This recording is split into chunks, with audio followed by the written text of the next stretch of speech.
Mr. Speaker, I want to yield 1 minute to the gentlewoman from New Mexico, Ms. Leger Fernández. Members are advised to continue to direct their remarks to the chair. Gentlelady from New Mexico is recognized for 1 minute. Mr. Speaker, today we begin a new session of Congress. Americans want us to address the high cost of living, help them buy a home of their own, and keep Social Security and Medicare alive. Well, it's a new year. The Republicans' rules package is the same old division, same old dysfunction and disregard for working families from the last 2 years. This rule automatically puts on the floor Republicans' top legislative priorities. Not a single one of their legislative priorities addresses the high cost of living. Not a single one allows amendments to make the bill better or more bipartisan. Republicans seem afraid of debate and amendments. I think it's because they are afraid that the more we debate their bills, the more Americans will hear that Republicans keep siding with the billionaire bros rather than standing with working families. Vote no on the rules package and vote yes for working families and women's health care. Thank you, Madam Chair. We should absolutely hold accountable immigrants and everybody when they commit a crime, especially when it's against a law enforcement officer.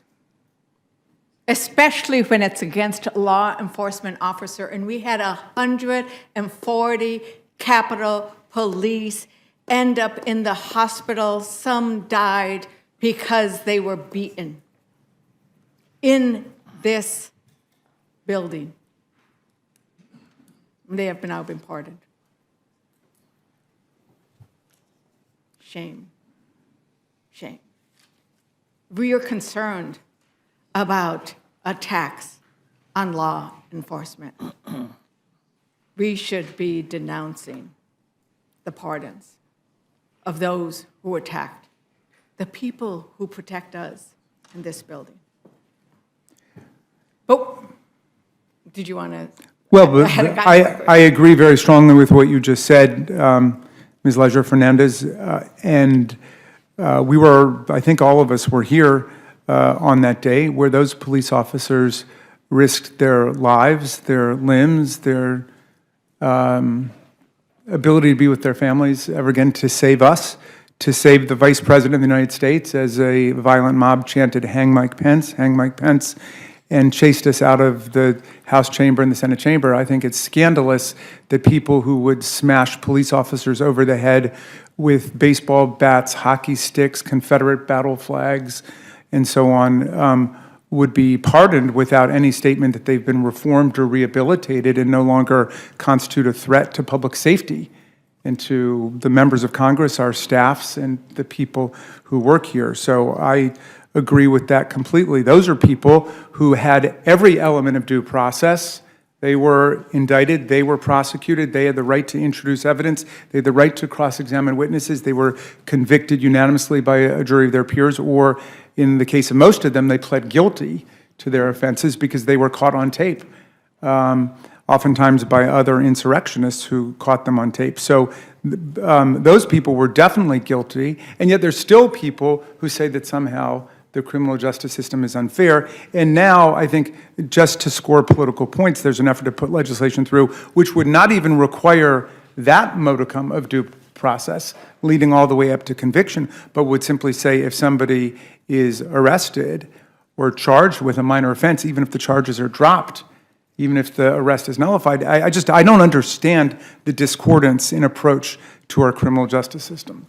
Right. And with regards to immigrants who commit these crimes, just once again restating, there is already a process to hold them accountable, to convict them, to deport them. That's already in the law, correct? That has been in the law since 1996. It has been a strong bipartisan consensus that anybody who is in the country as an undocumented or a documented immigrant, and even someone here with legal status who commits a serious offense is subject to mandatory detention and deportation, and they should be. Yeah, so that's the law. I want to talk a little bit about some of the maybe intended consequences, because this is the second bill that we are seeing here, which could have very negative consequences for immigrant women. And let me tell you a story. There was an immigrant woman who showed up in the emergency room because she had been beaten so severely by her partner that she ended up in the hospital. But she was terrified because she had been told by her abuser that if she said anything, he would make sure she got deported. And under the bill we passed last week, which was about the Violence Against Women Act, brought by Republicans who voted against the Violence Against Women Act, but they brought a bill with that title, that immigrant woman would be subject to deportation.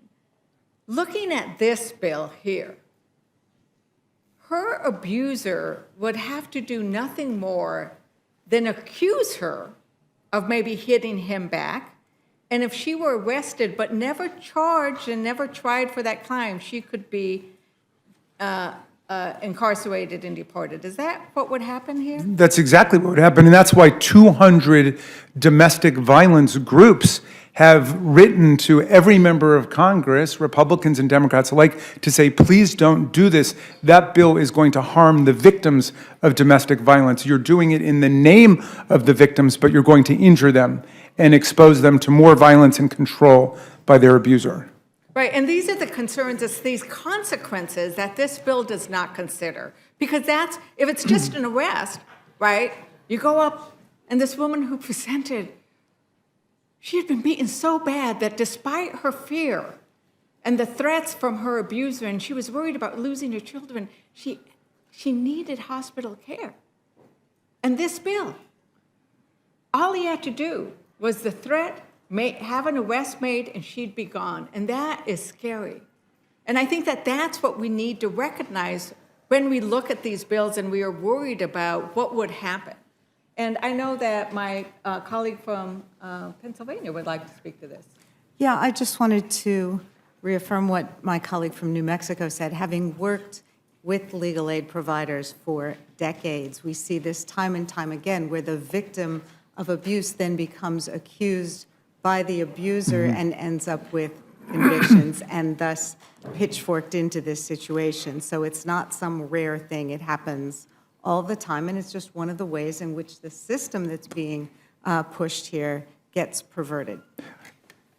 Yeah, but I would just add to what you've said is that our criminal justice system and our civil systems like immigration have always organized around the distinction between a criminal conviction and everything else. And I'm sure those, I know my friend Chip Roy is somebody who's very attuned to people's constitutional rights. We would not want to let this certainly slide over to the realm of citizens, that if a citizen is simply arrested or charged with something, they can suddenly start losing their rights, whether we're talking about voting rights or gun rights or anything else. We've always held very fast to the distinction between what is a criminal conviction and what is an arrest or charges, for the reasons that the gentleladies are saying, which is that people can be charged with a lot of things and people can be arrested for a lot of things, but it doesn't necessarily mean that they committed an offense, and that's what due process is all about. There's a sense of fairness in making sure that when somebody is falsely accused and then, you know, an arrest can be made without malintent by the law enforcement. They are operating on an accusation that was made. We'll make the arrest. We'll realize there are no grounds for that arrest, and that'll be the end of it. Well, in a lot of places, they will have to charge someone if there's an accusation of domestic violence. Right. Or they routinely will charge someone. Right, and so this... So in a lot of these cases, the woman slaps the abuser or scratches the abuser, or in one case we saw bit the ear of the abuser. And then the abuser files charges with the police or says, you know, she hit me, she started it.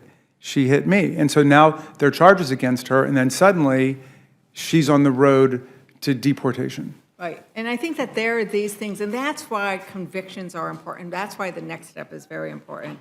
You know, I think it is also worrisome when we are giving states AGs the right to basically determine our immigration policy and determine our visa policy and determine so much of our international policy.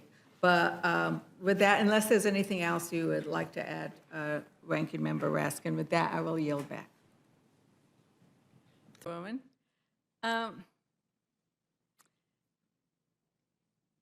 Wow.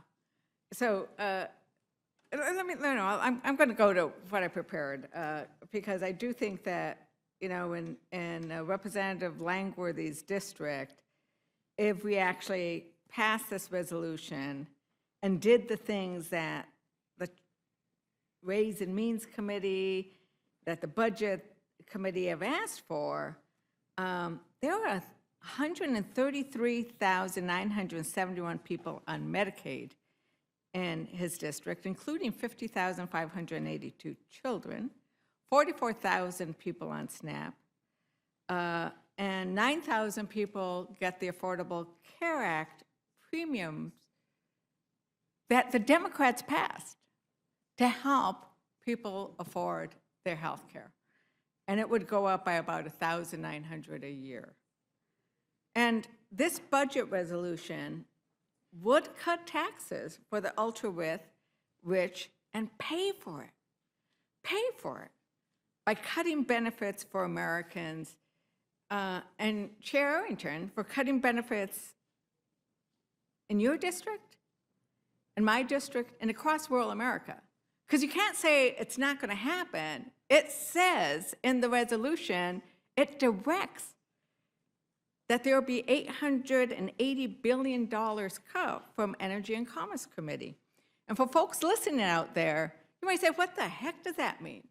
Well, Energy and Commerce is where we have Medicaid coming out of and paying for and authorized. It's where we have these health insurance premiums. And your resolution directs or asks or encourages that there be $880 billion. And then the other thing is the Republicans, this is their wish list. The Republicans' wish list sets out a whopping $2.5 trillion in cuts to Medicaid. That's a lot of cuts. These are lots of pages of cuts and cuts and cuts, the things people rely on. You know, Chair Arrington, you and I share a border. I am often really close to you. When I'm out in my district, I'm like just a few miles away from yours. So you know how hard it is in our districts to find a doctor, our rural districts, hospitals, rural health clinics, and they're struggling. And Medicaid, for many of these rural clinics and hospitals, is essential. Do you know how much money Texas hospitals receive in Medicaid payments? Not offhand, so you can tell me. Okay, it's $8.3 billion in Medicaid payments in 2023. And these payments are key, and especially in rural hospitals. I visit my rural hospitals a lot. I'm really pleased that the ranking member of Energy and Commerce, Frank Pallone, you know, he has visited with my rural hospital because they describe how tight their budget is. They describe how they are very worried about where we have to improve Medicaid, not cut it. And they tell me, like your Rolling Plains Memorial Hospital and your rural health clinics associated with that they need these Medicaid funding. And we also know that Medicaid really has very little compared to other health systems improper payment rate. It's about the same as the private sector, about 5%. And then those are usually somebody just inputted something wrong and it gets fixed. So that's the problem, is people rely on this. So let me ask this. Do you know how much Medicaid funding they get in let me turn to my dear colleague here in the beautiful state of Pennsylvania. Could you repeat the question? How many, no, I'm going to ask, I'm with Chair Arrington because these are rural districts. He's Oh, got I'm a sorry. I big thought you said rural area. Pennsylvania. And I know you've got a rural area too. She said, dear friend, so you know she meant me. Oh, my dear friend. So in Pennsylvania, you probably don't have it at your fingertips, but these are things I care a lot about, Chair Arrington, so I pay attention to what is happening in other states that have rural districts like mine, right? Because my hospitals in my rural areas, which are actually, I need to tell you, predominantly Republican, they're coming to me and asking me. So I know that my colleagues across the aisle have the same issues in their districts. In Pennsylvania, they get about $2 billion. And you know, somebody actually, because I have friends in Pennsylvania, checked in with the Commonwealth Health System in Geisinger, two major health systems that you're aware of, Ms. Scanlon. You know, these are in Representative Bresnahan's district. One of them CHS gets 15.7% of its revenue for Medicaid. In Geisinger, it's 18%.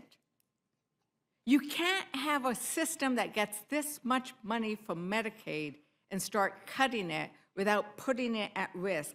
And am I right, Representative Scanlon, that you lost some of your rural hospitals because they couldn't handle the needs? We're seeing that across Pennsylvania, but not too many rural hospitals in my district. Yes, I know, not in yours. That's why it was interesting where others were reaching out to me. And when we let these rural hospitals go under, when we cut the funding that they rely on, you're not just cutting the funding for Medicaid patients. You're killing that hospital. And when you kill that hospital, you kill the ability of farmers, ranchers, people on private insurance to be able to get access to health care. You know, in small towns and areas like yours, Mr. Chairman, you know, more of our communities in those small towns rely on Medicaid than maybe in urban areas, and I know you have both. So I want to just point out and ask to put into the record a report from Georgetown University that pointed out that non-elderly adults and children in small towns and rural areas are more likely than those living in metro areas to rely on Medicaid CHIP for their health insurance. Madam Chair. Without objection. In New Mexico, nearly 60% of kids in small towns and rural areas rely on Medicaid and CHIP.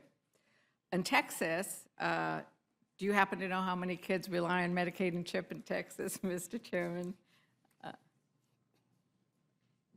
It's always too many.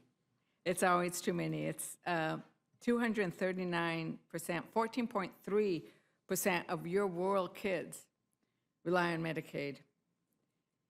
In Representative De La Cruz's district, 178,000 people rely on Medicaid. 135,000 Pennsylvanians rely on Medicaid in Representative McKenzie's district. 159,000 Pennsylvanians in Representative Bresnahan's district rely on Medicaid. And I think it's important to remember who they are.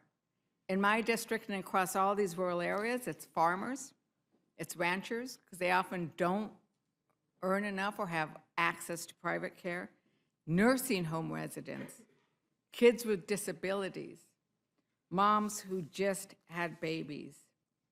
My dear Lord, these are caregivers, veterans, and sometimes people working two jobs.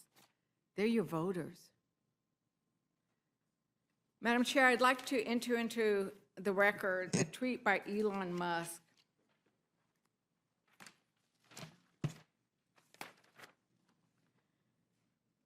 that says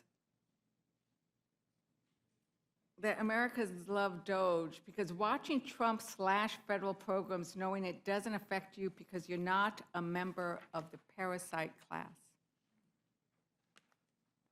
Without objection. Mr. Chairman, is the mom who just gave birth and is on Medicaid a parasite?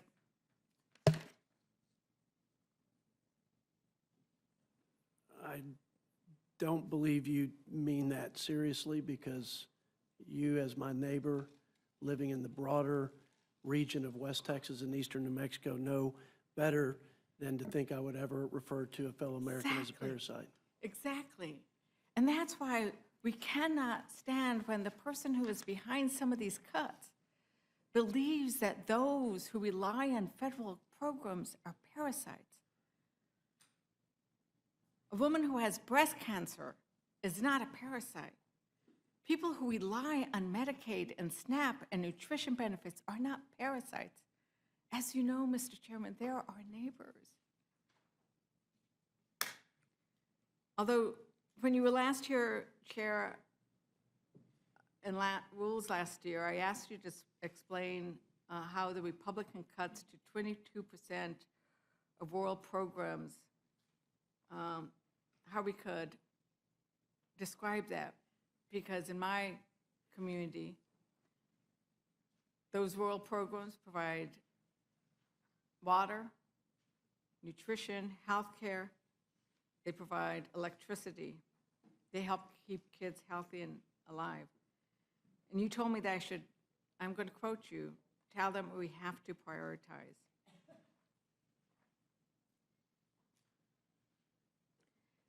When I read this budget resolution, I see it as prioritizing tax cuts and handouts for the people like Elon Musk and the rich over health care for working class Americans. Elon Musk earns $4 million an hour. The people in the communities that you and I love, Mr. Chairman, don't get anywhere near this amount.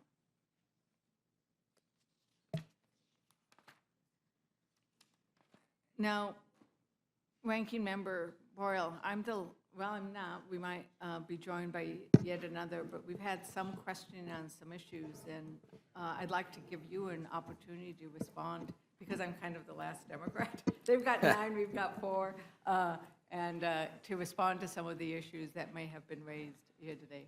Well, I'll just say one, and that is I'm, sometimes at the kitchen table with my daughter, helping with her math, and her math teacher is big on showing your work. Got to show your work, not just arriving at the correct number at the end.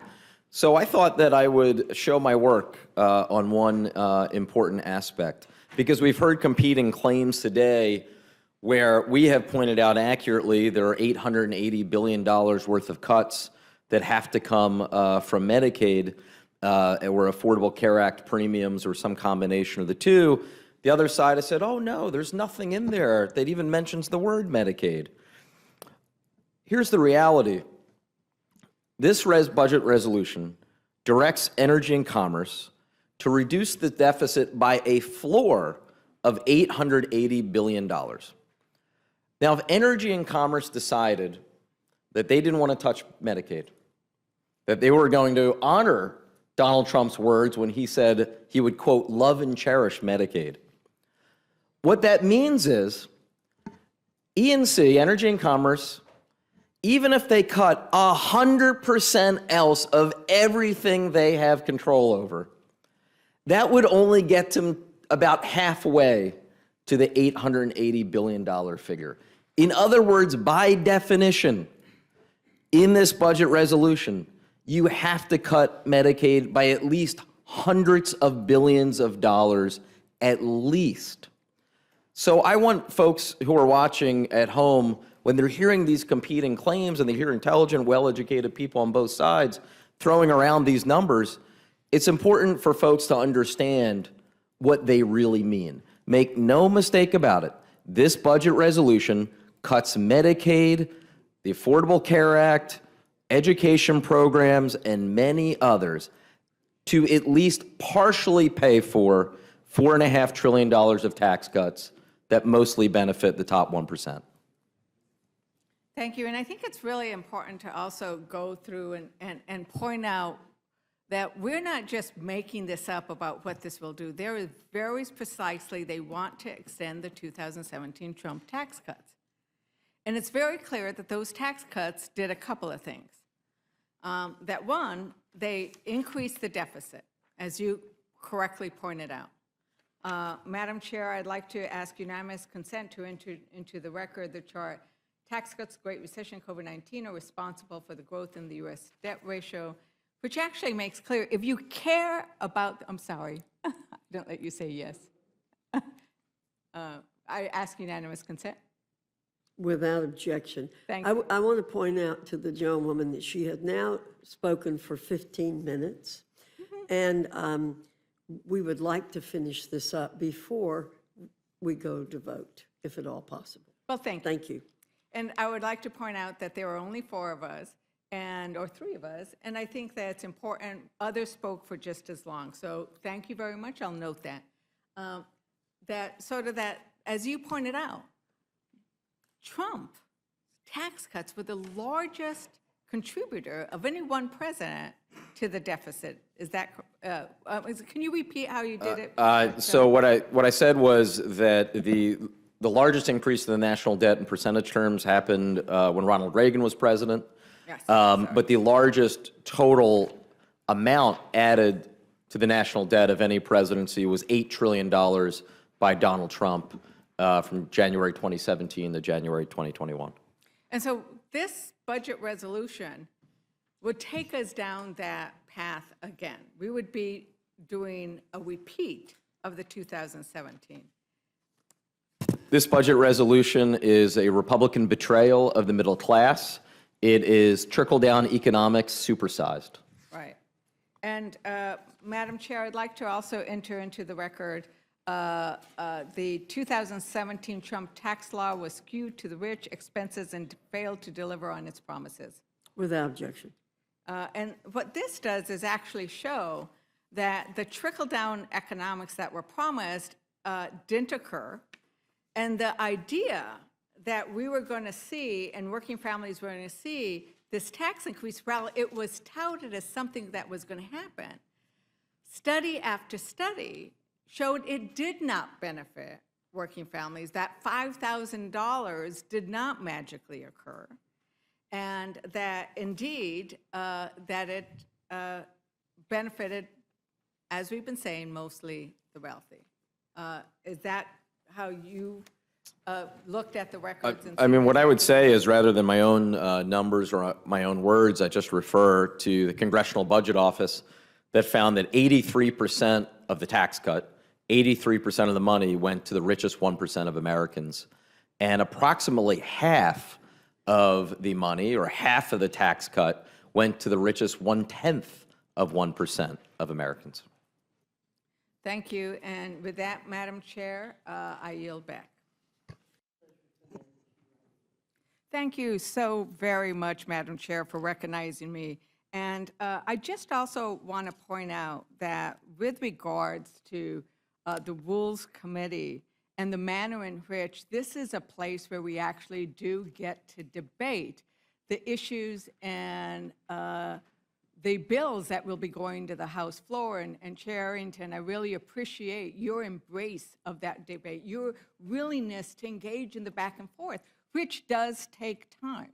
And in this Rules Committee, I believe, although I've only sat here 2 terms, that there has been a strong practice and precedent of allowing the debate to go on, whether it's 5 minutes, 10 minutes, or Chairwoman Fox. I understand that you actually debated a bill on the Rules Committee for nearly an hour on the Affordable Care Act for 45 minutes on the budget reconciliation. So this practice of having the debate, I think, is really welcome, and thank you, Chair Arrington, for doing that and embracing that practice.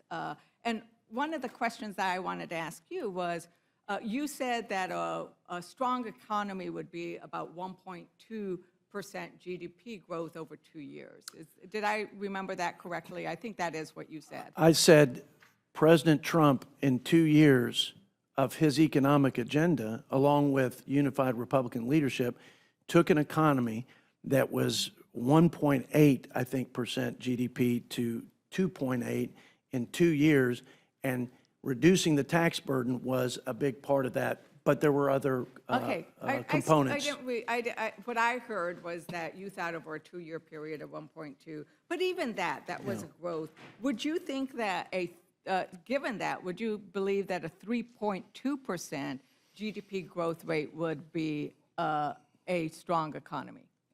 Well, after 8 years of President Obama and leaving the economy at 1.8, almost anything above that So a is an 3.2% would improvement. be a good, strong economy based on what you've just described. Historically, over the last 50 years, we've been at 3%.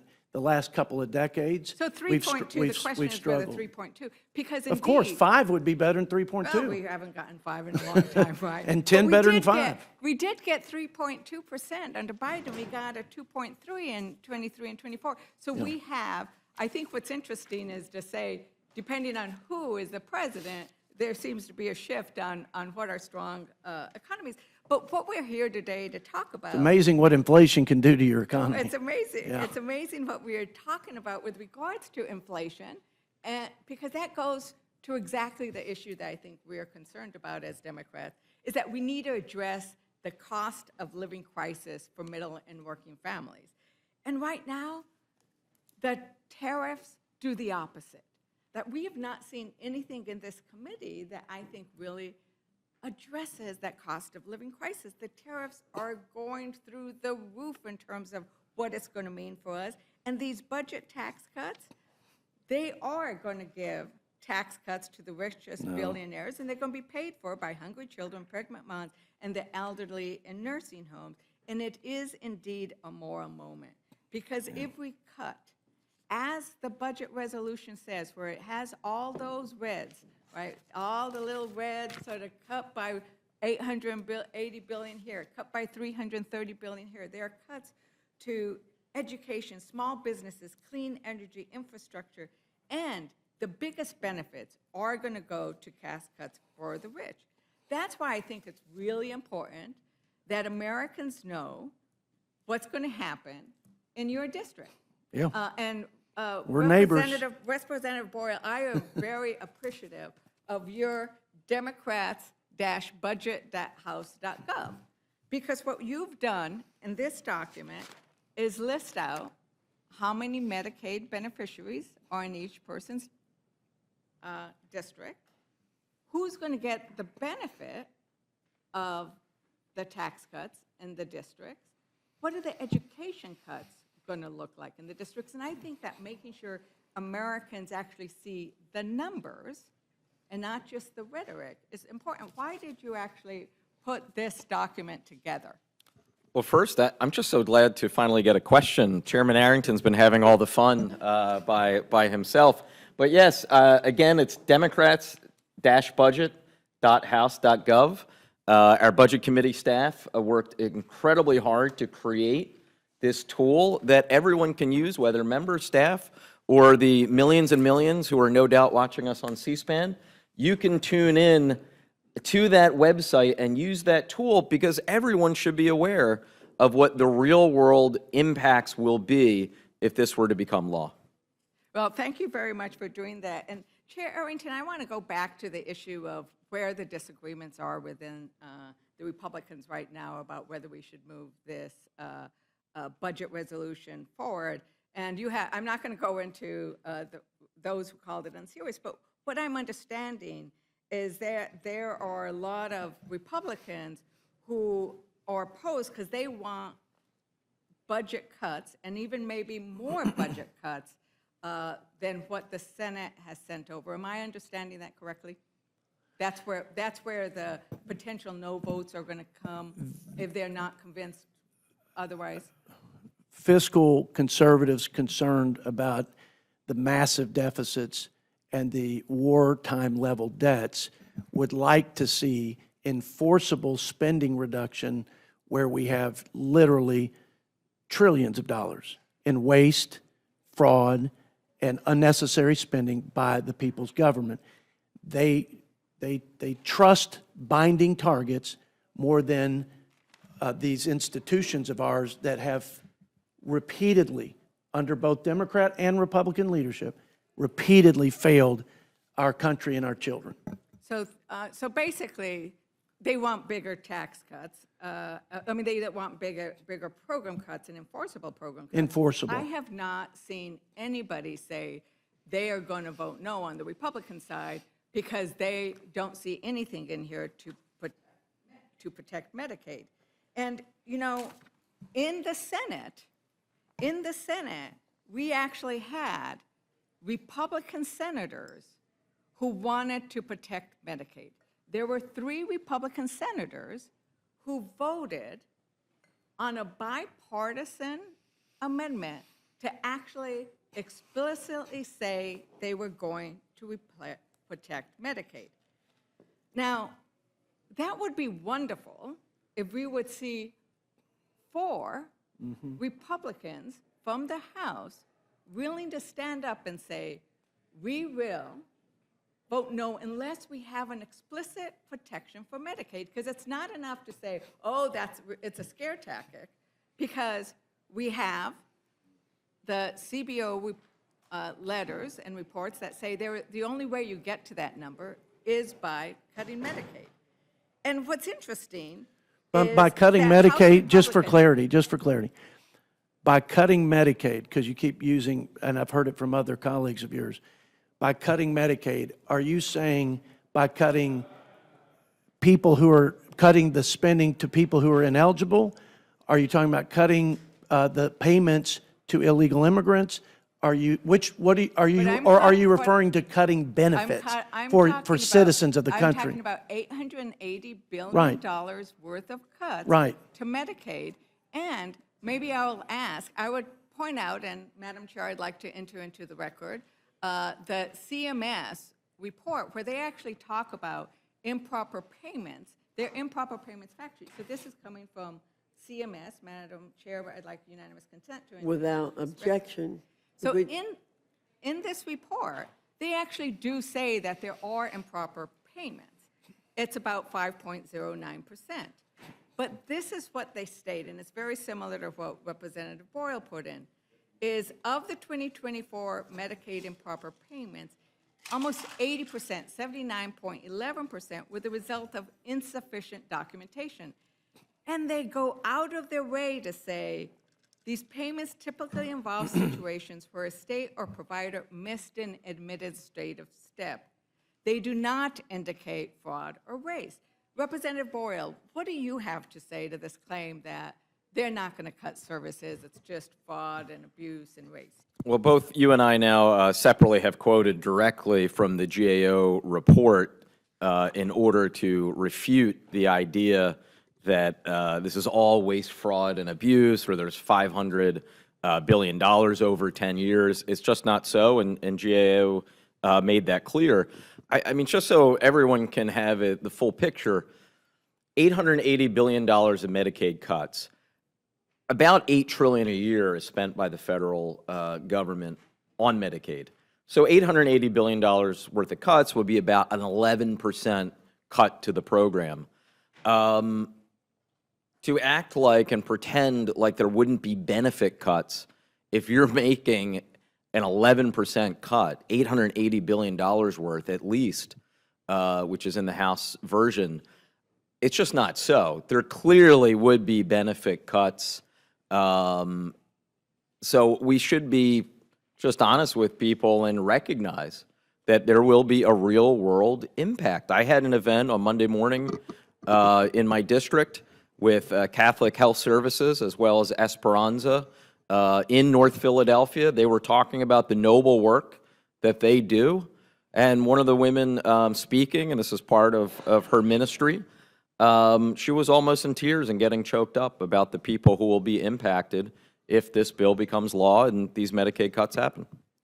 And that's consistent with the meetings I've had in my district. It's consistent with the town halls we've had. It's consistent with meetings at nursing homes, with federally qualified health centers, the American Hospital Association. There is everybody who actually provides services and looks at these cuts, and they're the ones who are on the ground doing this work, are saying it's going to potentially shut down rural health clinics, and it's going to really hurt.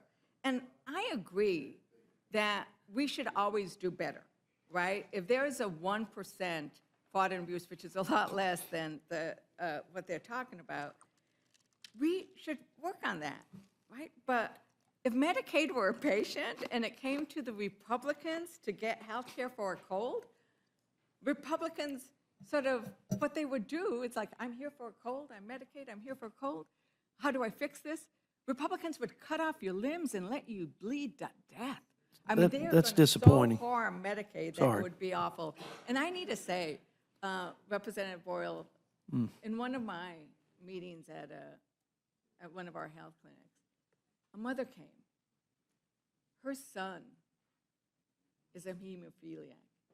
He will bleed to death from just getting a scratch when he is playing in the playground. Medicaid pays for his medication, which keeps him alive. There were tears in her eyes as she worried about his future. Democrats held a hearing about the Medicaid cuts, and there were tears in the audience's eyes as we listened across from administrators, from hospitals, from health clinics, and then from the parents of the children who rely on Medicaid to keep them alive.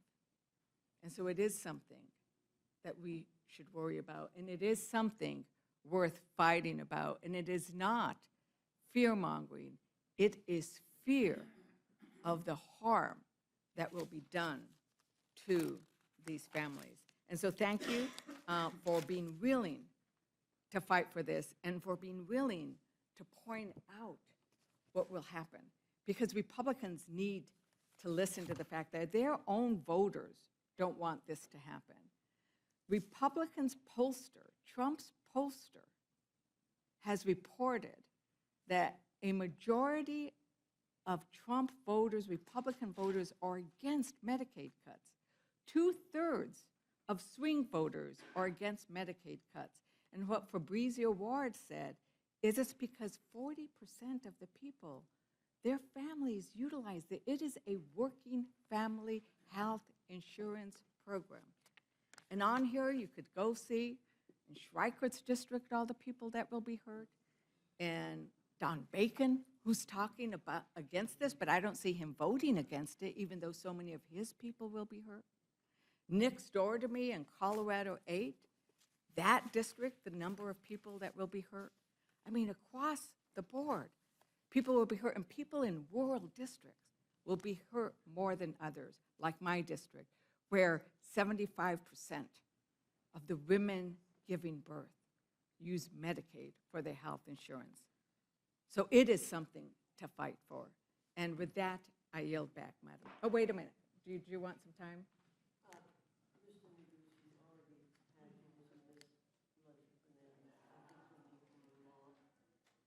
Notwithstanding the comment that my colleague from New Mexico made regarding the chairwoman's participation in 2010, for 45 minutes you spoke in this committee. 45 minutes. I spoke for 15. Well, that was a one-time deal. I think it's time. That's the new rule in the committee. I think 15 minutes gets it. Okay. And I'm especially.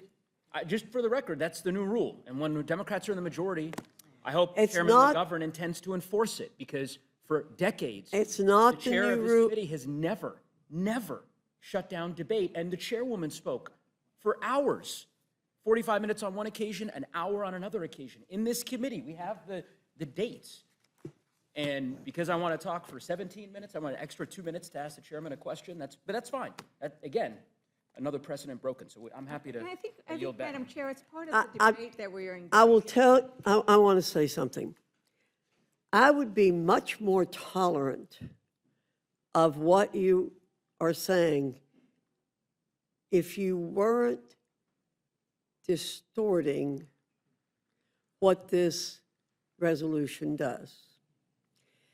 And I want to tell you, I believe we're held accountable long-term for scaring people for something that is not in this bill. So, Madam Chair, because I think I still do have time, I still hold the floor, but I think that this is exactly the reason why we need to discuss. You have a version and a perspective on this bill, which you and your 9 Republicans on the committee can debate and can raise and can ask the questions. Well- We have a different perspective and viewpoint on the bill, which we want to raise. And so it's precisely because we have differing viewpoints, and I respect that your viewpoint is one. And so my role on behalf of my constituents is to bring our perspective. Yours is to bring yours. Well, If we agreed, we would. Ms. Leger Fernández, if you could go into this resolution and say specifically, you're cutting, as the chairman said, you cannot show that specific people are going to be hurt. Specific people are going to be hurt. You know, we could stay here all day and debate. I don't think it's a good use of our time. And we are taking time, we're making a record of the time so that we can show how much time is used by each side, even though you are in the minority. And of course, elections have consequences, as President Obama told us a long time ago. So I think it's past time for us to move on to the next witness.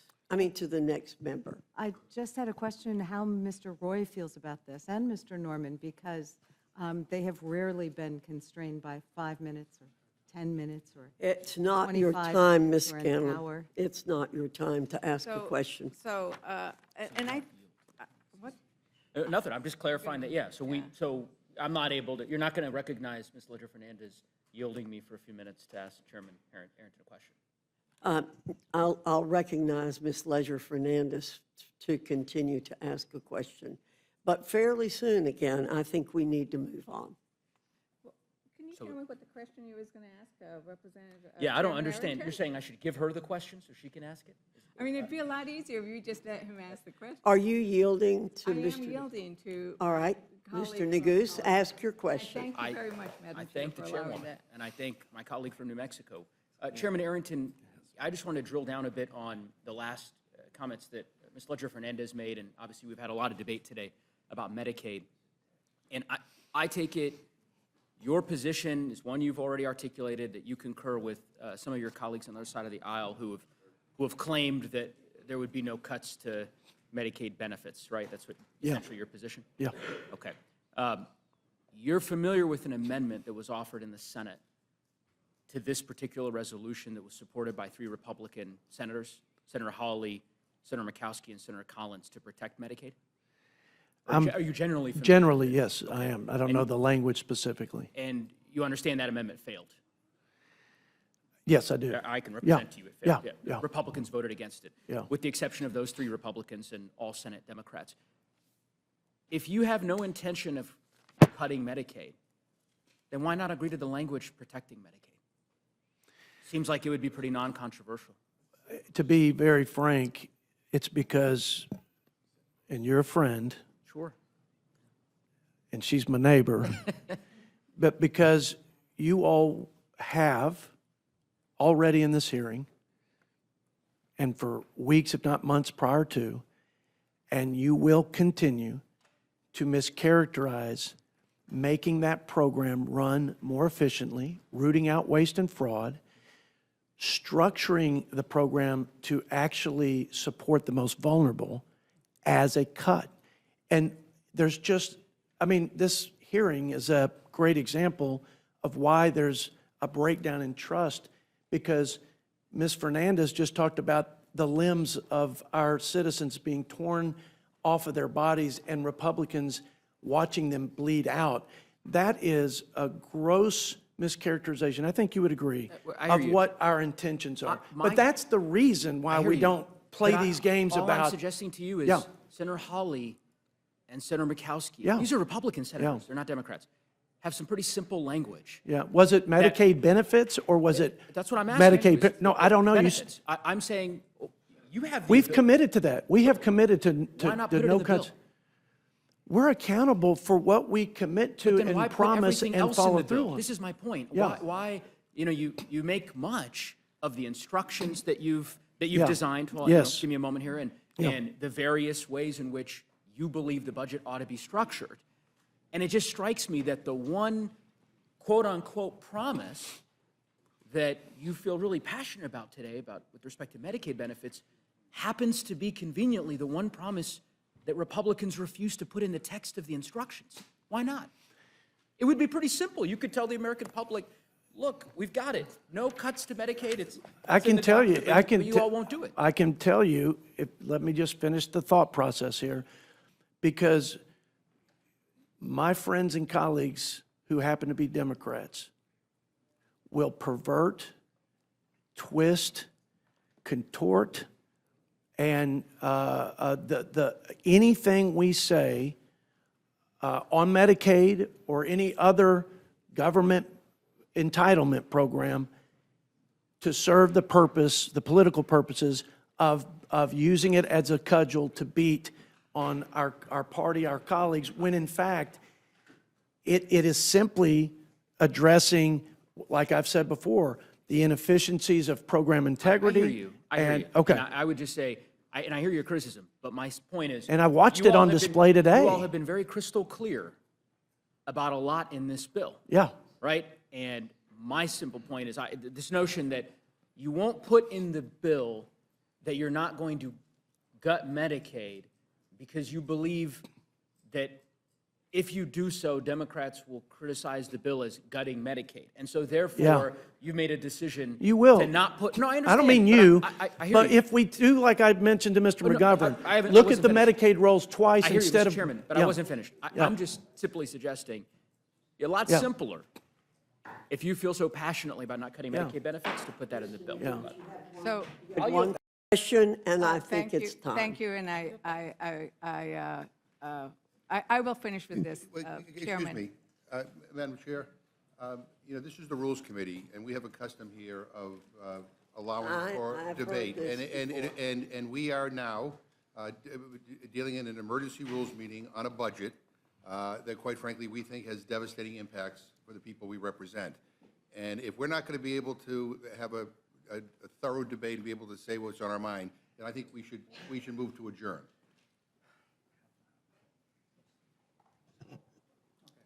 I move to adjourn. Will the clerk call the roll?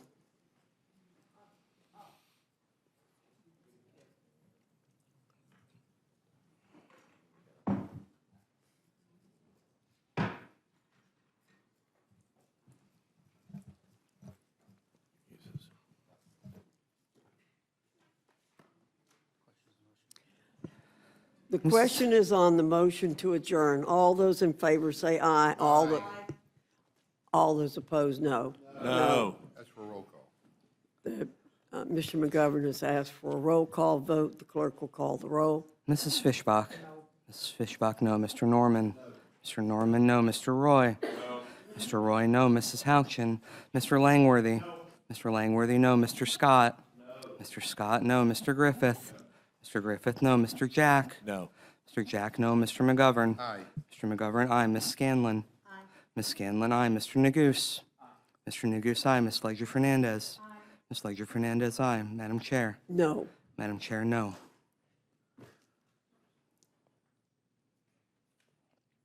Clerk will announce the total. 4 yeas, 8 nays. The amendment is not agreed to. The motion to adjourn is not agreed to. Madam Chair, I believe I had the floor, and I'll finish up. I'm sorry, Ms. I believe I had the floor, and I will, the ranking member is, you yield back to me? So I just want to say, Chairman Arrington, that I don't think you've heard anybody say today that we are against cutting fraud or abuse or making things more efficient. We are very in favor of making things efficient. We are against cutting their services that my neighbors across the border rely on, that I know you care about, my New Mexico citizens. It's a region. We're separated by a border, but not by values, I believe. So that's why, we will be asking for protections for Medicaid services.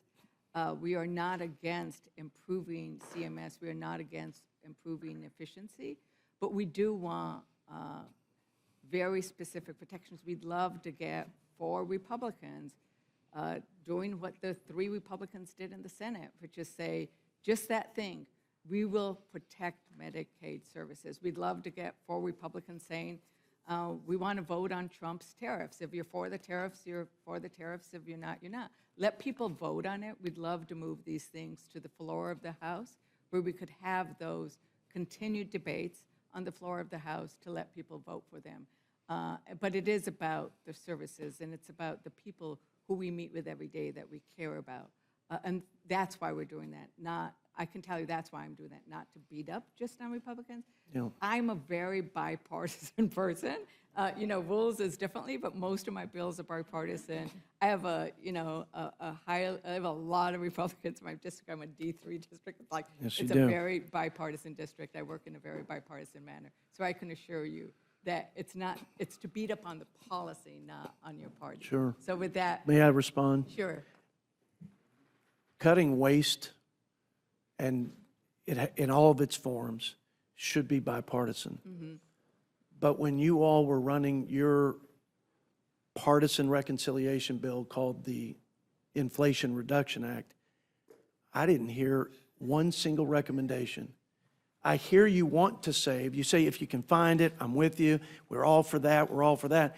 But I didn't see anything in the Inflation Reduction Act that talked about program integrity, rooting out waste and fraud, not one jot or tittle in that huge tax and spending bill.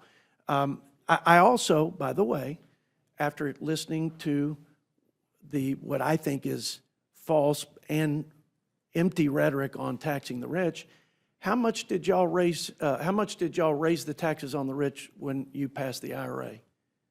What did you do for the billionaires? Did y'all raise their taxes to pay for the price fixing on drugs or any of the other things? Did y'all raise taxes on the rich? What did you do with the time? If y'all feel so strongly about this, where was the waste, fraud, and abuse reforms in the IRA, and where were the tax hikes on the rich? That's why I find this to not be as credible of a debate as I would like it to be. I certainly think there's sincerely held views that differ, but when I'm hearing about limbs being ripped off and people bleeding out, and I hear we all care about waste, but y'all never put any provision that deals with the waste. You expand the IRS by 80 billion agents, but anyway, I digress. I hear a lot of lip service, a consensus around waste, but I see no action. And then when we try to take action, we are met with the same old scare tactics about people's limbs being ripped off.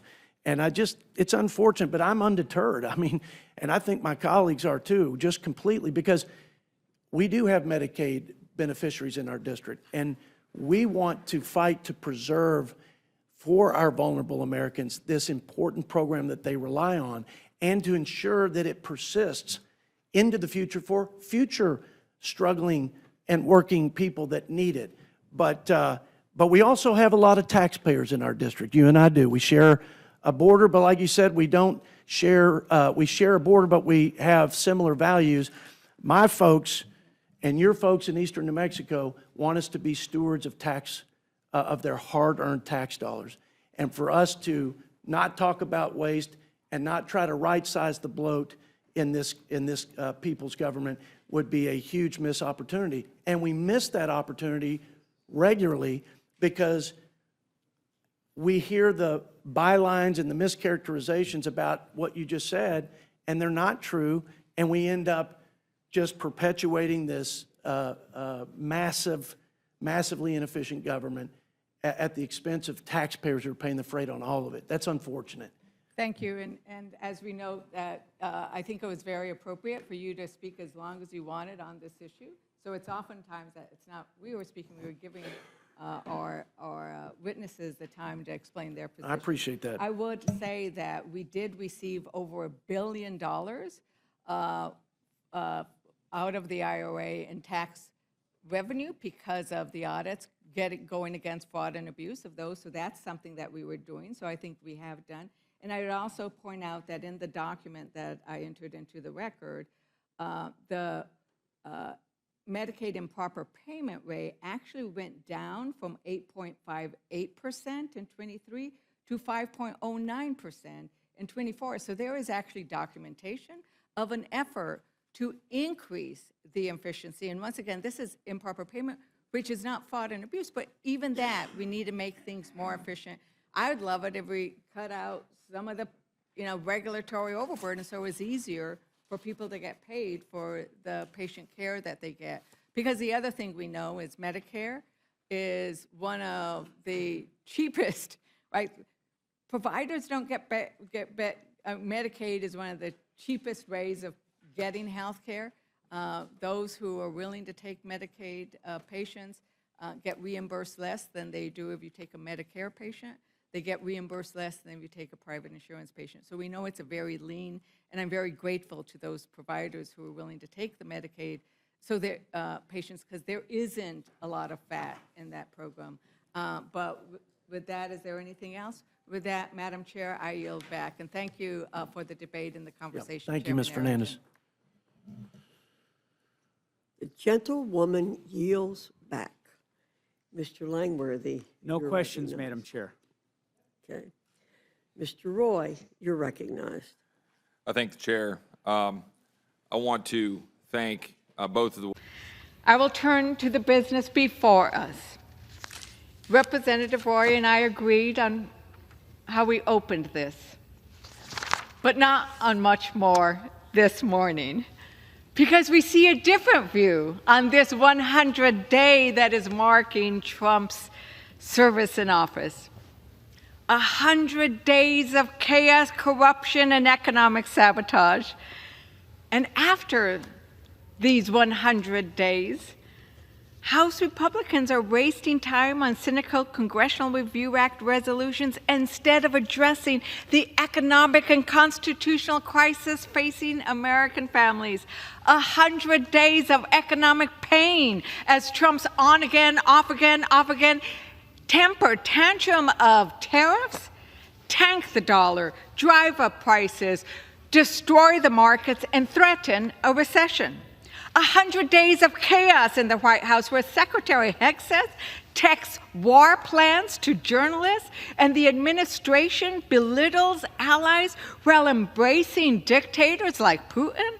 100 days of corruption as billionaires like Musk and Doge take Americans' personal Social Security data and fire the employees we need to process those Social Security checks.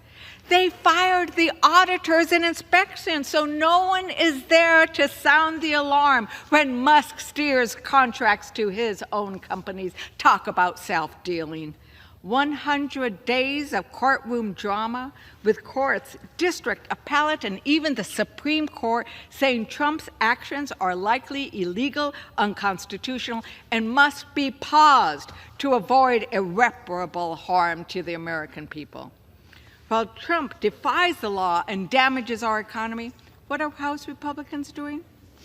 This week, and into the next couple, Republicans are plotting to rip health care away from millions of Americans to fund tax cuts for 759 billionaires.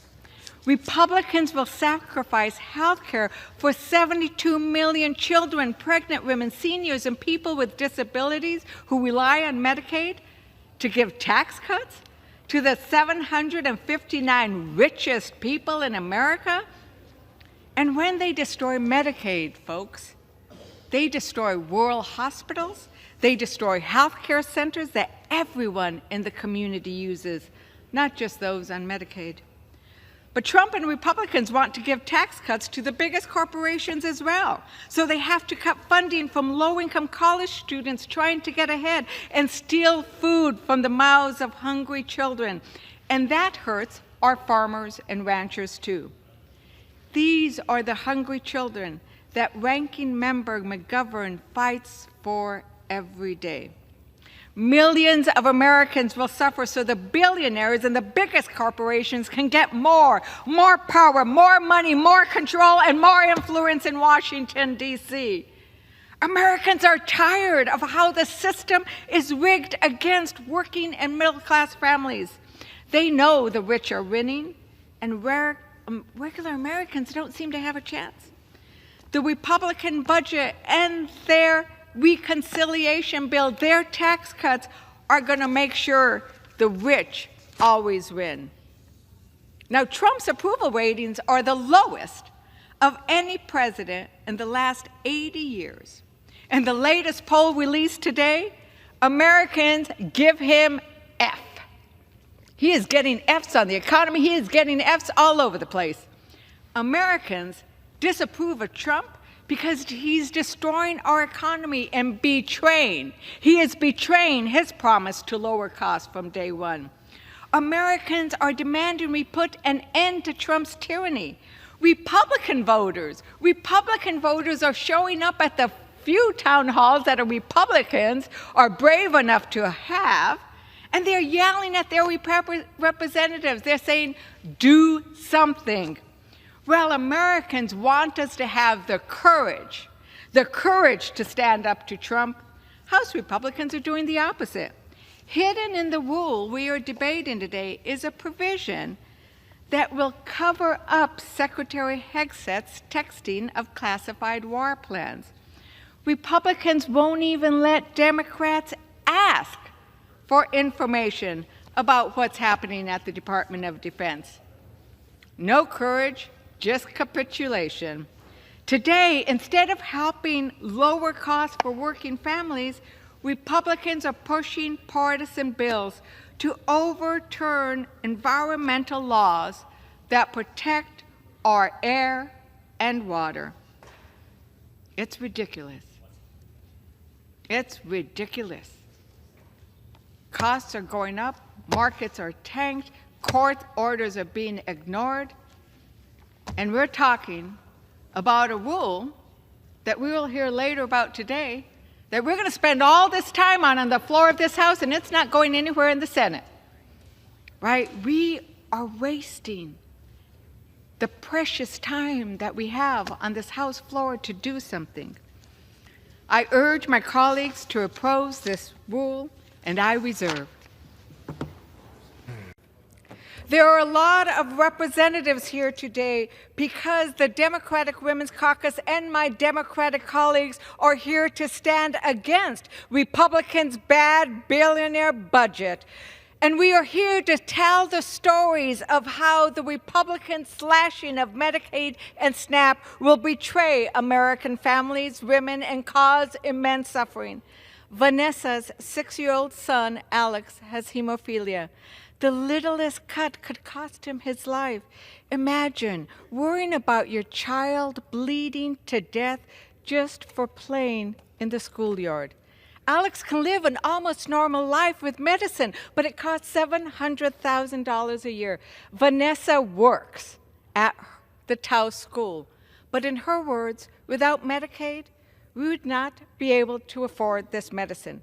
Alex's mom is terrified to lose Medicaid because she's worried it means she will lose her son. Republicans, we need 4 of you, just 4 of you, to stand up against the billionaires and with Alex and working moms like Vanessa. Who will join us to save Alex's life? The gentlewoman's time has expired. I yield back. Mr. Norman, Ms. Leger Fernández, you're recognized. Thank you so very much for recognizing me, Madam Chair, and thank you for being here, Chairwoman. And I love it when there's 2 chairwomen, this Chairwoman and Ranking Member. But I do think that it is important that we stay rooted in fact. And the reality is there were no open borders during Biden. And in fact, Biden has deported more immigrants than Trump has, although he has done horrible things like deporting children who have brain cancer. They have deported citizens. They have acted in a manner that it is incredibly callous. But I wanted to give you some time, Ranking Member, to be able to answer some of the accusations that were made in a way that will allow you to do so without being interrupted. Ranking Member Velasquez. Well, let me say that the law, the Small Business Act, requires and states clearly that an unlawful citizen person cannot access loans by the SBA, by the small business. That is clear. But here we have it. You know, the Republicans in the Financial Services Committee and in the Small Business Committee, they raised the issue of, you know, Democrats imposing requirements and all these regulations that are impacting and killing small businesses. But they are advocating for this in this bill. This bill shows the hypocrisy of the Republican majority. The majority opposed both the CSPB Section 1071 rule and the beneficial ownership requirements rule, because it was onerous against small businesses. With Section 1071, that information was voluntary. And now, under this legislation, it's a requirement. They have to comply. So it's just unbelievable. No oversight, no information shared with us on sanctuary cities, how many of these offices will be closing down, what is going to be the cost to SBA. 40% of the workforce are going to be eliminated, fire off, and they are taking on more responsibility, like student loans. Since when that is the mission of SBA? So, you know, I think that what we're finding today is what we find every time this Rules Committee meets and takes up legislation is time and again, Republicans are standing with the biggest corporations and the wealthiest Americans instead of with small businesses. And their actions continuously hurt mom and pop businesses. I need to tell you that when I go across my district, and I've gone and met with small businesses, and they are terrified of what? They never talk to me about immigrants as being the problem. The tariffs are the problem. I have met with every store I go into, whether it's I'm buying something for myself or I happen to be in one of our rural areas, our stores and our small mom and pop businesses are suffering because of the tariffs. And the Republicans have refused to even take them up. They don't have the courage to exercise their constitutional duty to take up the tariffs. And instead, they do things like this, which will cost SBA a lot of money in their, it's sort of vengeful. I mean, Trump is sort of, and Republicans allowing him to have a policy of vengeance. So they want to blame immigrants for all kinds of things. They want to blame immigrants for all kinds of things, and that's not the issue right now.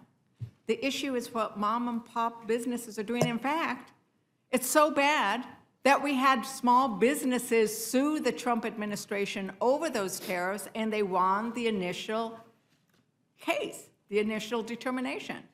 And what those small businesses in that case said are the same things. There's uncertainty. There's chaos. We don't know whether Trump is going to be a taco again or not, right?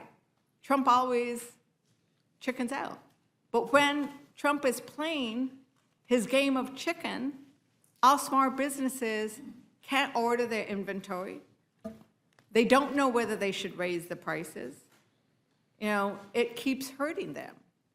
Do you want to respond to that issue of what the tariffs are doing to our small businesses? Well, small businesses are hurting under this administration trade policies.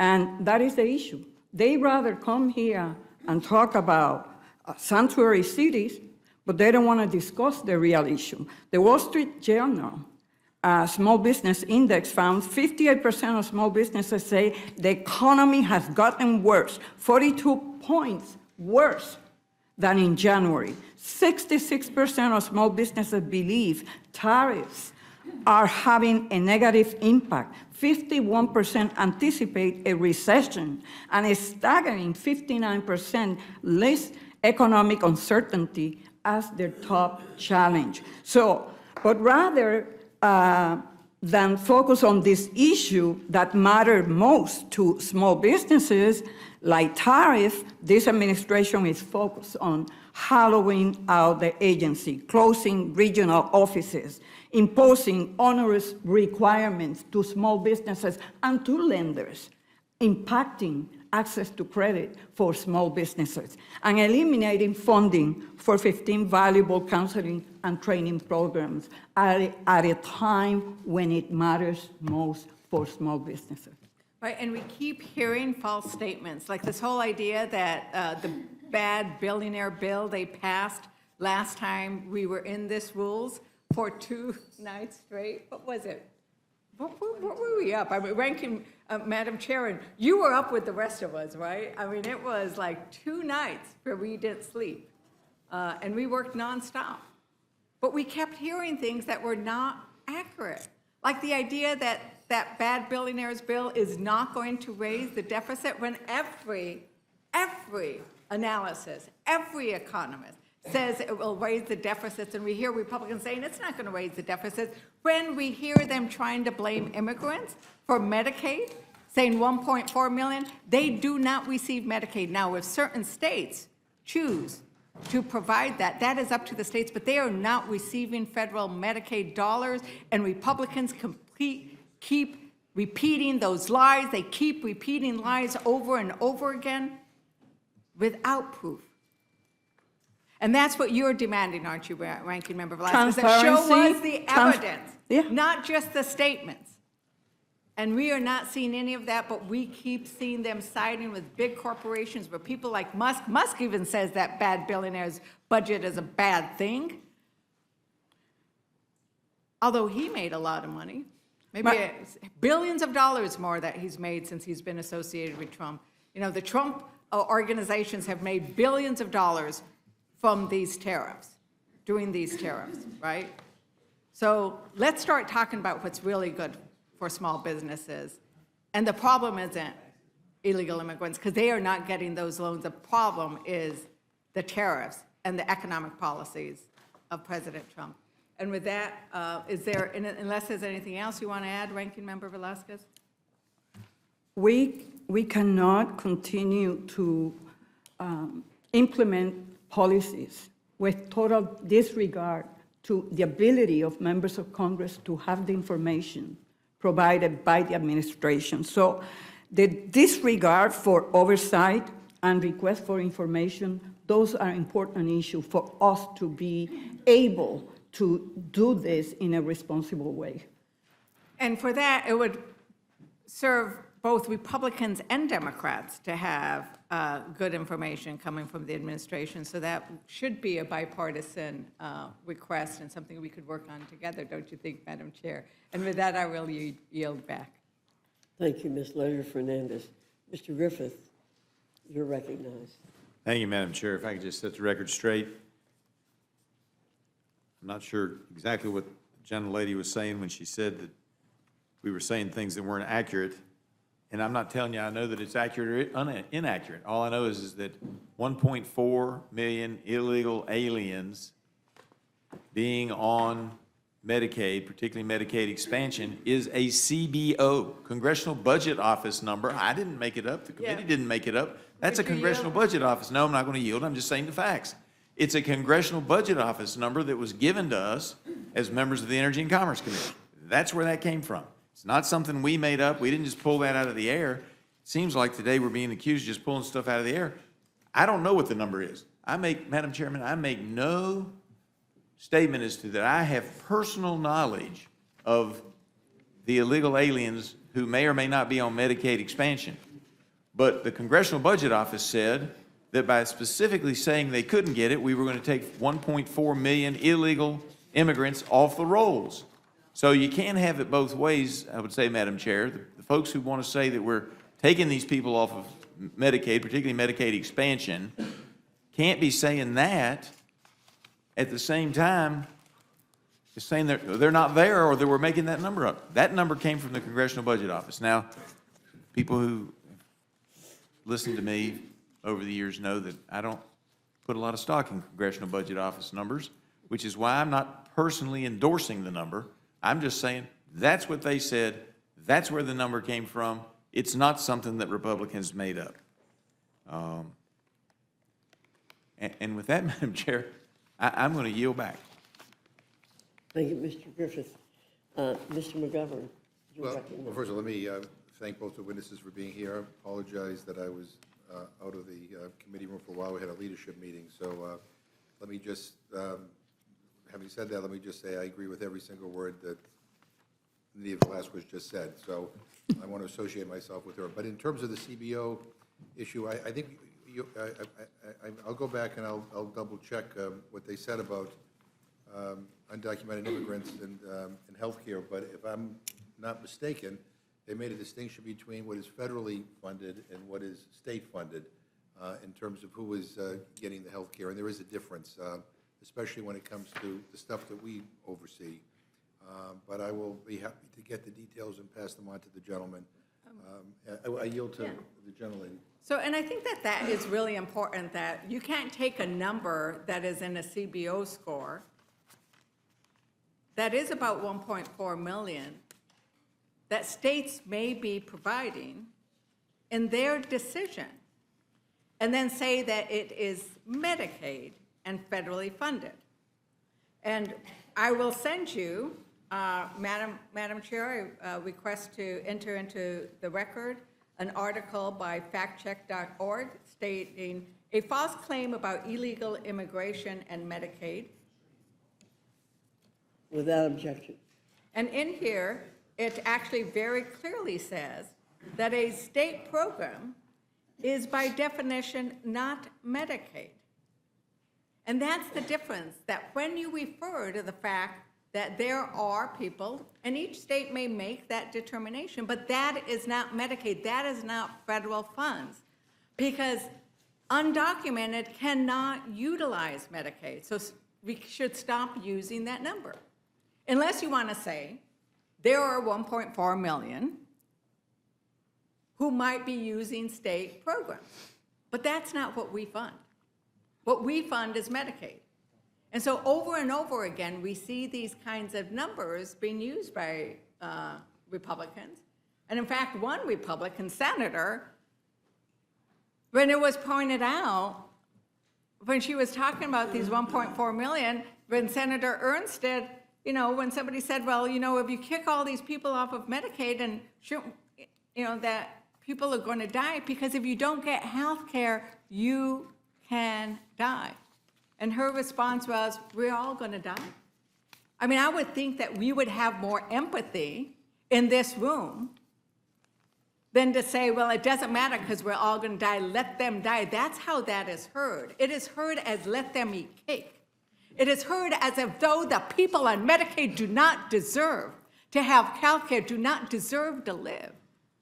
And I think that the people on Medicaid do deserve to live. They do deserve to have health care. They should not be brushed aside and say, but we're all going to die.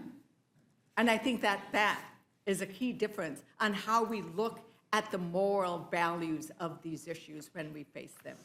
And thank you very much. I yield back. I thank the to gentlelady, and I again thank our two witnesses for being here, and I will yield back my time. Thank you, Ms. Gentleman yields back. The chair now recognizes the gentlelady from New Mexico, Ms. Leger Fernández, for 5 minutes. Good morning, Mr. Secretary. So I want to tell you a little story. In 1991, toxic waste spilled from a closed hard rock mine into the Pecos River, poisoning our precious water. The rural communities who depend on that water finally, after years of work, convinced BLM and the Forest Service to protect the Upper Pecos watershed from mining. But the Trump administration recently reversed this withdrawal without any explanation. And the Pecos is just one example of the Trump administration giving away lands to the lowest bidder. Really bad return on the investment. Mr. Secretary, how much did the Department of Interior collect in royalties last year from hard rock mining under the General Mining Act of 1872? Well, based on your sign behind you, I think the answer might be zero. Exactly. And you know why we collected zero? We did collect zero. I'm glad that you can read. But this is the point. You said earlier that we need to have a return on our investments. And we are collecting zero from hard rock mining. And more concerning, you also complained about the idea of China controlling this area. Well, I have legislation, and I have sought through amendment to prevent foreign adversaries, to prevent foreign corporations from mining our precious resources and giving the United States nada, nothing. I would ask you, would you support that kind of legislation to require foreign corporations and especially foreign adversaries to pay royalties so that we can get our return on our investment? I not only, yes, absolutely would support it, but I don't think we should be allowing foreign adversaries to mine critical minerals in our country.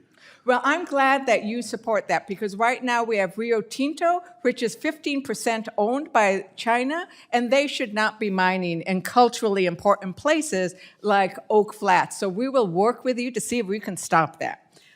Mr. Secretary, I want to move to another pretty important place in New Mexico.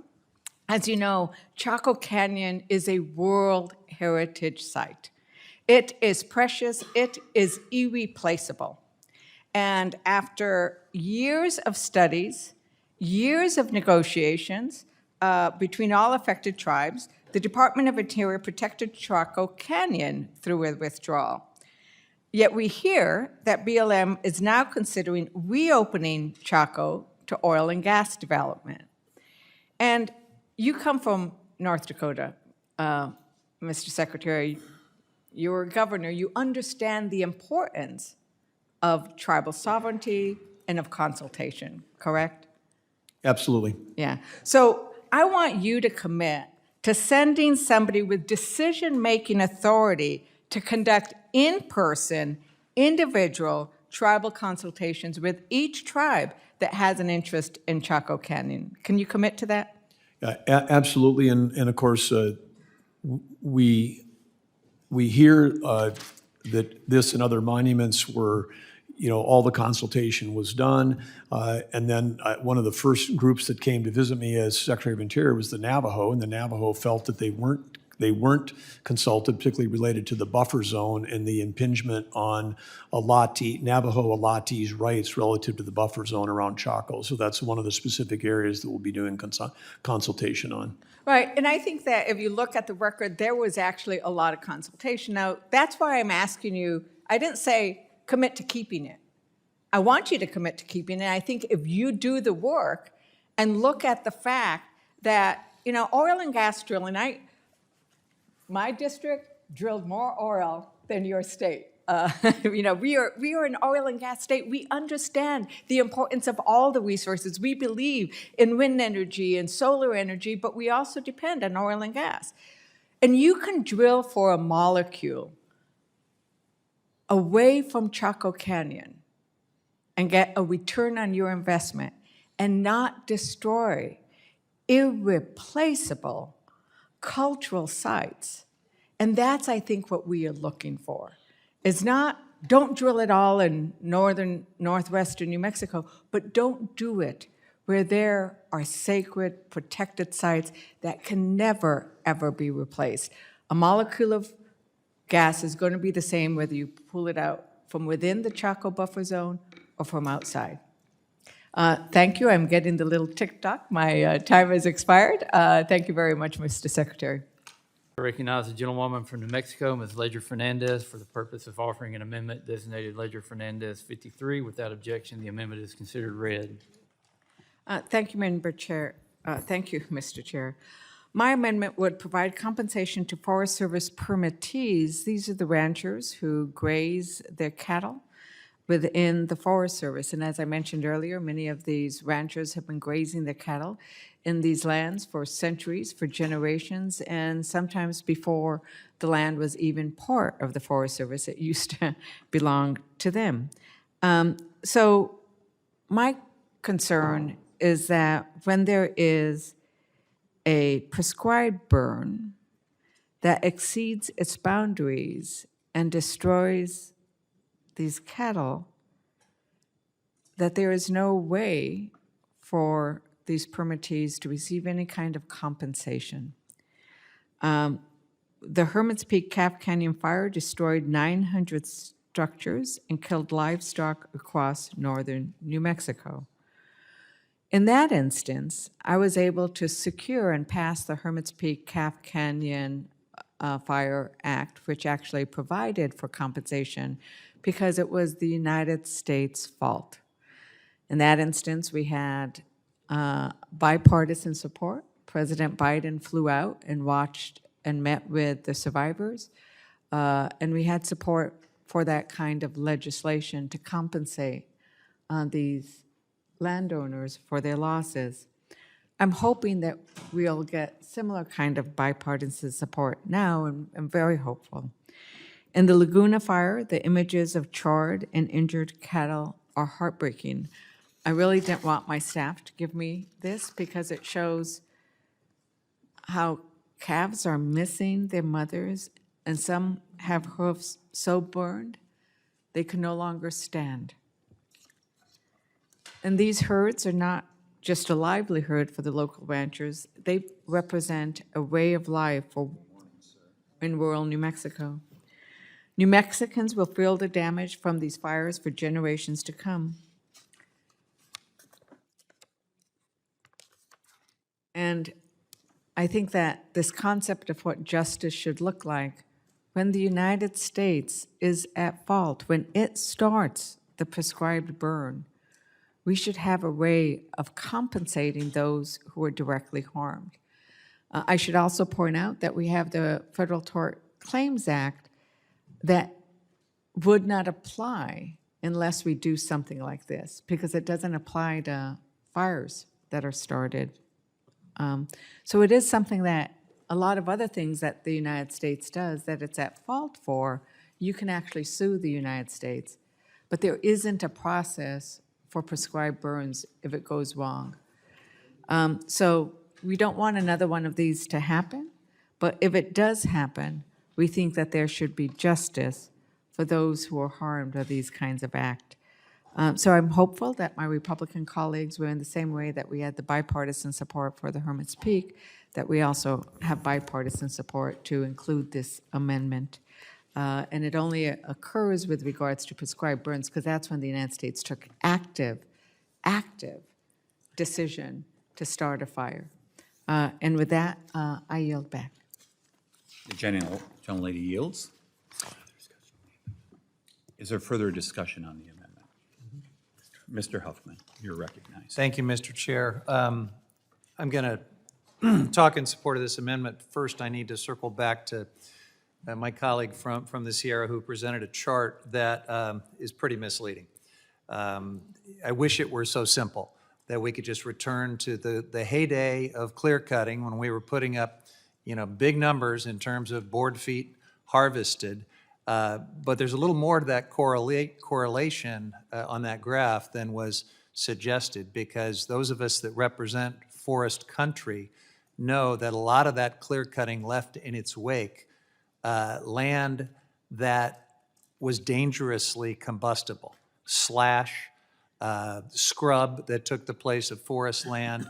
In many cases, it was replanted in a plantation forest that grew into a deeply congested and unhealthy condition. And a lot of those fires that began to occur in the decades after were the result of poor forest management from these timber companies that left dangerous conditions in their wake. So that's the first way in which it's misleading. The other one is the big thing that started happening in the latter part of that curve, and that is the climate crisis.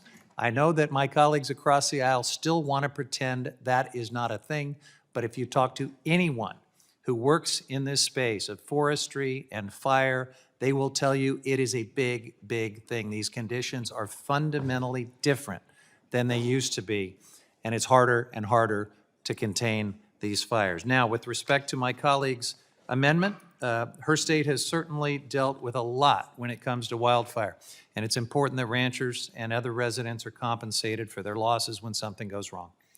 The Hermit's Peak fire was a prescribed fire that exceeded prescription and did a lot of damage, and in that case, Congress passed the Hermit's Peak Assistance Act to ensure adequate compensation. Going forward, there should be adequate assurances in place like those put forward by Ranking Member Leger Fernández. I don't agree necessarily that this bill's the best place to do that kind of good policy, but I appreciate the sentiment of the amendment. I'm certainly going to support it, and I hope it leads to a serious conversation about this important issue. I yield back. Is there, the gentleman yields, is there further discussion on the amendment? I'll recognize myself in regards to this. I'm regrettably opposed to the amendment, which would compensate permittees on federal land for the loss of any structure or livestock due to prescribed fire. The amendment is vaguely drafted and does not include a framework around potential compensation. With that, I yield back. And is there any other discussion on this amendment? Seeing, Mr. Chair, if there's,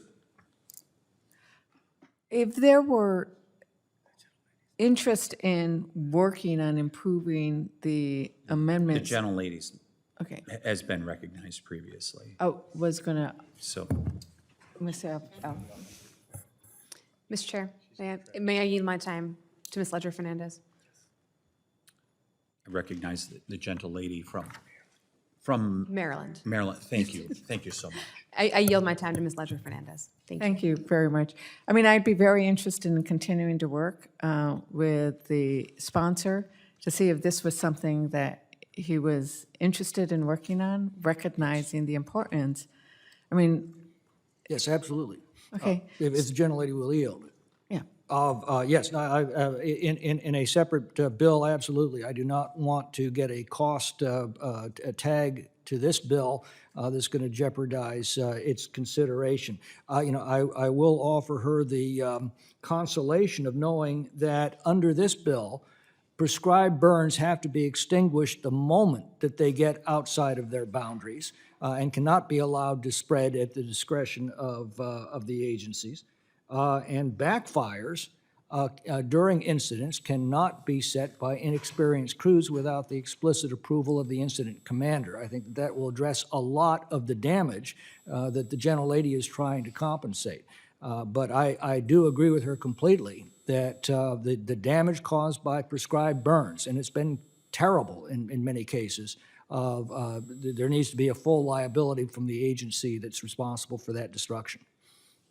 Okay, in that case, if you'll continue, and I mean, I think it would be great if we but could not have a in this bill. bipartisan piece of legislation that looks at how we address the liability. I would love to do that. And whether we do it through the Federal Tort Claims Act, whether we do it in something like this, because I think we can explore that I agree of where we completely do it. on that, but And not so in this with bill. that, I would withdraw my amendment. The gentlelady from New Mexico withdraws her amendment. Mr. Norman, Ms. Leger Fernandez, you're recognized.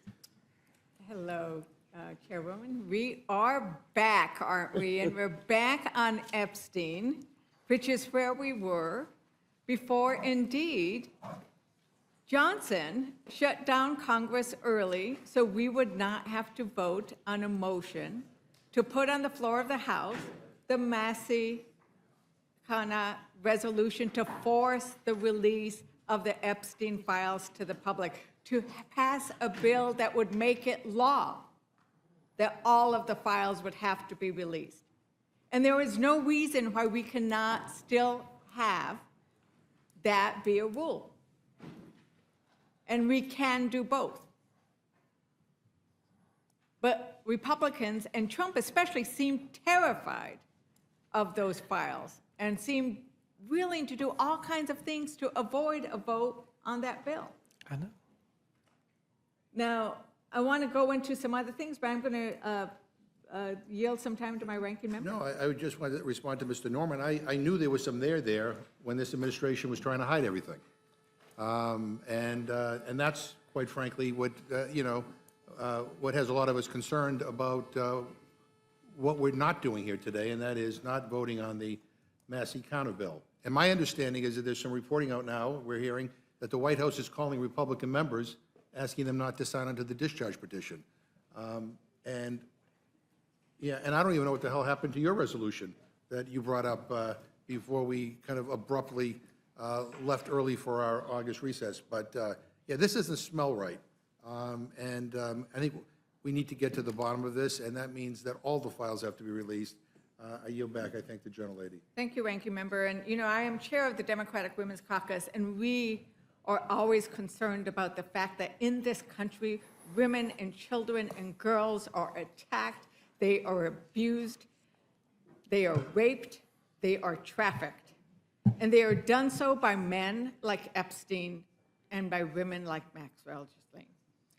And I think that it is an outrage, as you pointed out, Ranking Member Garcia, that she has now been treated favorably by the Trump administration after saying some things they liked. And what we haven't heard from you, Chair Comer, is a commitment not to say, well, it's going to be in the subpoenas, but to have a hearing on why. Will you commit to having a hearing to determine why she was moved to a more favorable conditions after that interview? We'll have a hearing to determine the crimes that were committed. The hearing's going to be geared towards seeking justice for the victims, not scoring political points like you all want. We're concerned about the victims and their request that someone finally be held accountable, because they weren't during the Biden administration, they weren't during the Obama administration. I'm going to take. They weren't during the Clinton Chairman Comer, administration. the question was whether you would hold a hearing as We'll to why have a she hearing. was transferred. Why she was transferred after that. We'll have a interview. hearing, and if so someone the wants to answer is ask no. that question, the they can answer is ask no. it. You can The ask any answer is no. question. We'll have a hearing. But it wasn't a hearing on what the question was. And You want to have a whole hearing, a whole entire hearing, not about the victims, not about a government cover-up, not about human trafficking, but about Maxwell, who you all were like begging to be deposed, and I did the subpoena. Now you want to, now you're mad because she exonerated Trump. We brought in Bill Barr, who is I don't think it's any secret that he and Trump aren't best of friends, I'm going to reclaim my time. Well, that's Reclaim the fine. time. The question wasn't about shouldn't we do all these things, but this is something very specific that indeed, as I understand, the victims raised today, they're outraged that this has happened. And it is indeed a re-traumatization when somebody who has done such horrible things is then treated favorably under these conditions. And I think that's where it's at. And I really want to thank you, Ranking Member Garcia, because you focused in your opening remarks about the horrors of what you heard today and of why it is so important for the survivors that they get justice. And it needs to come in many forms. And I think the fact that Trump doesn't want us to vote on this bill tells you a lot, right? And why are Democrats worried? We are worried because Trump keeps distracting and lying about things. Right? Anytime he doesn't like something, he distracts and he lies. He claims inflation is down, but America's working families who are paying more for energy and groceries know the truth. Our small businesses are closing because of those tariffs. Trump didn't like the fact that Americans are losing jobs, so he fired the person who gathers the data. And with the Epstein files, he's terrified of what's in those files, and he knows his name will keep coming up again and again. And it is tied to the fact that Trump himself, Representative Garcia, you know that he's been accused of sexual misconduct at least 28 times. He's found liable by a jury of his peers for sexual abuse and defamation. So we're not going to be surprised when we find out that his name has been in his files, and we want to see what they are. Is that correct? Absolutely. I think we want to know what Attorney General Bondi told the president as it relates to his name being in the files, and has been widely reported. And I think the American public they have a right to know. Right. And I think that Americans are worried about trusting Republicans on this because now Chairman Comer is saying we're doing all these things. Had they done anything at all before Democrats forced the vote on the subpoena? Had oversight done anything on Well, this I think before? that's a good reminder. I mean, the vote was a forced vote by a subcommittee of Democrats on oversight, where we got not all, but some Republicans to join all Democrats to subpoena the Epstein files. And had Democrats not taken that action, we'd have no subpoena, and we'd still be much further back in this investigation. Right. And there were 2 Democrats who voted against that subpoena, is that correct? All Democrats. I mean, sorry, 2 Republicans, all Democrats.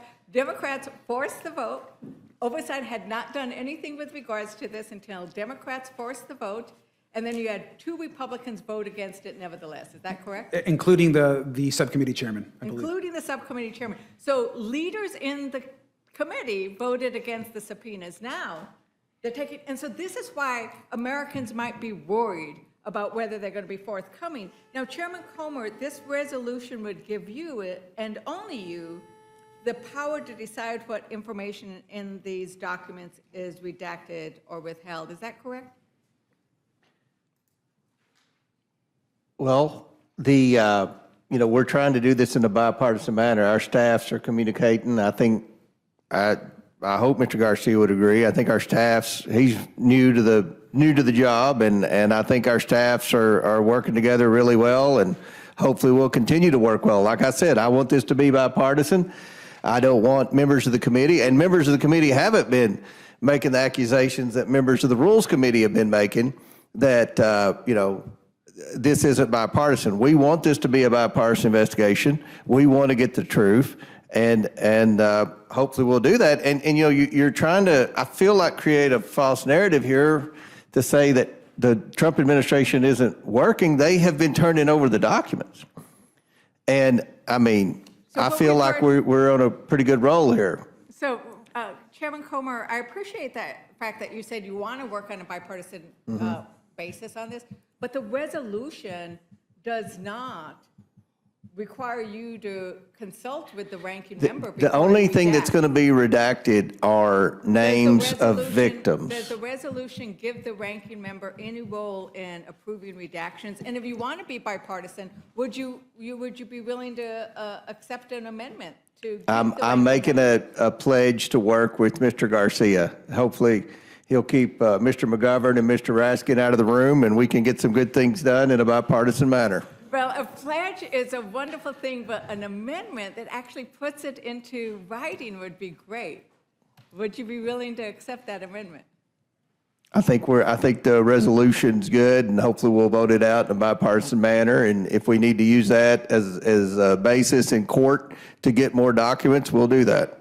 Okay, so you're not willing to actually put it in writing that you will, that the ranking member will be consulted before you approve? I guarantee that I'll consult with them a heck of a lot more than Elijah Cummings and Carolyn Maloney consulted with me when they were chairman of the committee. I'm not asking about past. I'm asking about what's this. And this is the problem. And the reason why we're concerned about this is, Chairman Comer, I've read accounts of you describing yourself as a Trump man. As a what? Trump man. Trump. I'm a Trump man. You said, Well, I'm a Trump man.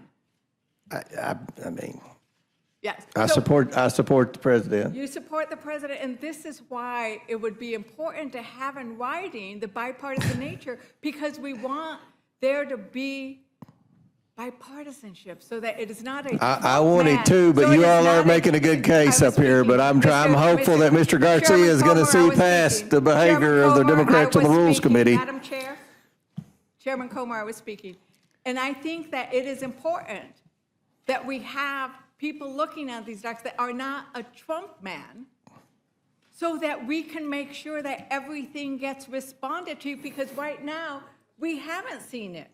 And that's why we want to make it the law of the land. We want to make sure that all Republicans vote on the Massey Connor resolution, so that they can say, we want to make sure it becomes available to everybody without it going through any process of redaction. I think that's the key. It's good to have your investigation, but it's good to have other things too. Ms. Leger Fernández, do you want to vote tonight? Would you like to vote tonight? They're going to call the vote at 20 minutes after. And so I don't know if you want to finish before we I'm going to 20 make minutes a after, I think recess. I'll be done before 20. I think I'm I gonna- have less than 40 minutes. I'm going to call for a recess in about 3 minutes so that we can go vote. Okay. Okay. I wanted to see if there was anything else that the ranking member wanted to add to this discussion. And I think the only thing that I think is important is all Republicans who support transparency and accountability should support the Thomas Massey resolution. I think it's clear. It puts everyone on record. One would actually be a law versus a resolution. And again, we're happy to support any resolution or any effort to support transparency. And I think the same should be said for the other side of the aisle in support of this resolution, which is bipartisan. Right. We can do both. We can do both. So if we can do both, I look forward to everybody on this committee doing both, voting for this and voting and signing on to either an amendment or the discharge petition. With that, Madam Chair, I yield back. Thank you, Ms. Leger Fernandez. Thank you. Once again, Republicans on the Rules Committee blocked a vote on the bipartisan Massey Connor bill to release the Epstein files. Covering up the files just protects the criminal activity of pedophiles and the people who participated in those heinous acts. Epstein told the young girls and women, "I have the banks and I have the government. You have no power. Let's prove him wrong." I'm asking that just 2 more of my Republican colleagues sign the petition to expose the rich and powerful monsters that were part of the Epstein sex circle. Trump is engaged in a cover-up. He's forcing Republicans to ignore their own moral conscience when he blocks the Massey Connor bill. What's he hiding? Well, just in the last 24 hours, the card that Trump said didn't exist was released. It's a disgusting, degrading birthday card that Trump sent to Epstein, calling him a pal and stating that they shared a wonderful secret. And if that's not enough, Trump had the audacity to imply that domestic violence is not a crime. He said, if a man has a little fight with the wife, they say this was a crime. Consistent with that, he's cut federal funds that support victims of sexual crimes, including domestic violence. Trump was found liable in court for sexually abusing E. Jean Carroll. And yesterday, a court upheld the $83.3 million defamation jury award against President Trump. Women are not safe in Trump's America. So yes, Americans deserve a vote on the Massey Connor bill to know what else is Trump hiding. So the survivors' painful stories brought many to tears last week. Their pain made us cry, but we cannot stop at tears. We owe them the justice they asked us for. Release the damn files.